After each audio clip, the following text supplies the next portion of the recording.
Hello बच्चों, the Bihar teacher history maker मेरा mobile मेरी शिक्षा में आपका स्वागत है। आज जो मैं टॉपिक लेकर आई हूँ वो काफ़ी इंटरेस्टिंग है, आप लोग को बहुत मज़ा आने वाला है।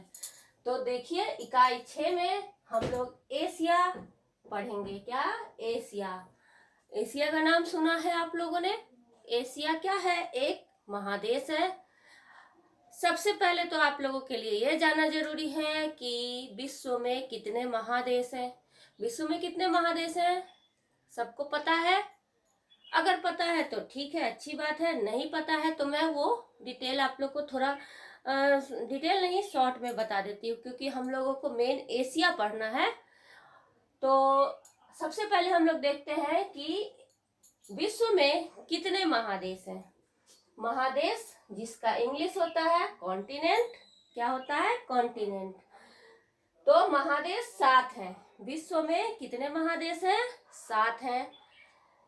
कौन कौन, उनके नाम यहाँ पर मैंने लिख दिए हैं और उनके साथ साथ इंग्लिश भी, उसका इंग्लिश स्पेलिंग लिख दिया है, उसको आप लोग याद कर सकते हैं।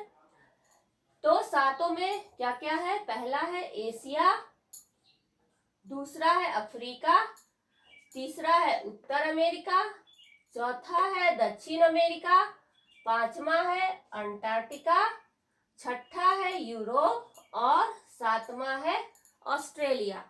जिसमें हम लोगों को कौन सा पढ़ना है? एशिया। हम लोगों को अभी एशिया महादेश पढ़ना है। तो एशिया के बारे में बहुत सारी चीजें हम लोग जानने वाले हैं अभी। तो सबसे पहले एशिया महादेश की मुख्य बातों को हम जानेंगे। भारत एशिया में ही है। हमारा जो देश भारत है वो एशिया के अंदर ही है। एशिया महादेश विश्व का सबसे बड़ा महादेश है। इन सातों महादेशों में एशिया महादेश विश्व का सबसे बड़ा महादेश है। यह विश्व का लगभग 30% यानी कि 4,38,00,000 वर्ग किलोमीटर में फैला हुआ है। विश्व का 30% भाग में जो धरती है वो एशिया में है। विश्व की आबादी की 60% जनसंख्या एशिया में रहती है। विश्व में जितनी आबादी है उसमें 60% लोग कहाँ रहते हैं? एशिया में रहते हैं। एशिया महादेश में कुल 48 देश हैं। कितने देश हैं? 48 देश। प्रत्येक महादेश के अंदर कुछ देश को मिलके एक महादेश बनता है। तो एशिया में कितने महादेश हैं? कितने देश हैं एशिया महादेश के अंदर? 48 देश हैं। एशिया महादेश के अंदर 48 देश हैं, जिसमें से एक भारत भी है। एशिया की चौहद्दी, अब हम लोग देखते हैं एशिया की चौहद्दी। एशिया के उत्तर, दक्षिण, पूरब, पश्चिम में क्या है?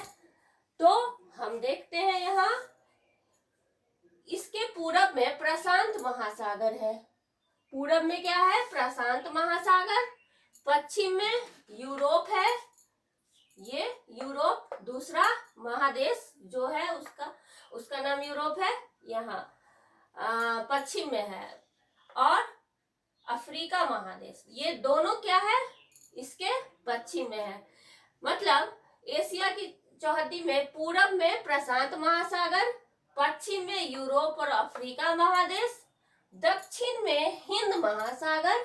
दक्षिण में क्या है? हिंद महासागर। और उत्तर में आर्कटिक महासागर। महासागर क्या है? महासागर, जैसे कि हम लोग 7 महादेश पढ़ते हैं, वैसे 5 ओशियन भी है हमारे विश्व में। पूरे विश्व में कितने ओशियन हैं? 5 महासागर। जो महासागर क्या होता है? जिसमें पानी ही पानी होता है, चारों ओर पानी होता है। तो वो 5 होते हैं। उन्हीं के बारे में यहाँ पे दिया है कि प्रशांत महासागर पूरब में है, हिंद महासागर दक्षिण में है, पश्चिम में यूरोप और अफ्रीका महादेश और उत्तर में आर्कटिक महासागर है। एशिया महादेश को सभ्यताओं का पालना कहा गया है। क्या कहा गया है? सभ्यताओं का पालना। क्योंकि एशिया से ही जितने भी सारे धर्म की उत्पत्ति हुई है, सब एशिया महादेश के द्वारा ही हुई है। एशिया महादेश में विभिन्न तरह के जितने भी देश है उसकी संस्कृति, उनका रहन सहन बिल्कुल विभिन्नता पाई जाती है और अलग अलग, और उसकी संस्कृति भी अनोखी होती है। तो इसलिए एशिया महादेश को सभ्यताओं का पालना कहा गया है, क्योंकि विश्व के सभी धर्मों की उत्पत्ति एवं प्राचीन सभ्यताओं का विकास यहीं से हुआ है। यहाँ 70% लोग क्या करते हैं, कृषि से जीविका चलाते हैं। 70% लोग एशिया के जो हैं वो कृषि पे निर्भर हैं। अब हम लोग एशिया के बारे में इतनी कुछ जाने, अब हम लोग ग्लोब की सहायता से इसको एक बार समझने की कोशिश करते हैं। कॉन्टिनेंट को समझने के लिए हम ग्लोब का उपयोग करते हैं, ठीक है।